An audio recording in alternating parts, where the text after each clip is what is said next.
السلام علیکم دوستوں، یہ واقعہ محمد رسول اللہ صلی اللہ علیہ وسلم عاجزی اور معجزات پر مبنی ہے۔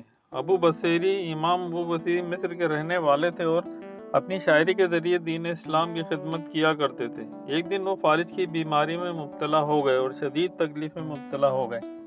دنیاوی علاج ناکام ہونے کے بعد انہوں نے اپنی امیدوں کو اللہ اور اس کے رسول کی طرف لگا دیا۔ انہوں نے رسول اللہ کی مدح سرائی میں ایک قصیدہ لکھنا شروع کیا، جسے بعد میں قصیدہ بردہ شریف کہا گیا۔ انہوں نے انتہائی خلوص اور عشق رسول صلی اللہ علیہ وسلم کے ساتھ یہ قصیدہ لکھا، اور پھر ایک رات خواب میں رسول اللہ کی زیارت نصیب ہوئی۔ امام بصیری نے خواب میں دیکھا کہ رسول اللہ نے ان کے قصیدے کو پسند فرمایا اور شفقت فرماتے ہوئے ان کے اوپر اپنی چادر بردہ ڈال دیا۔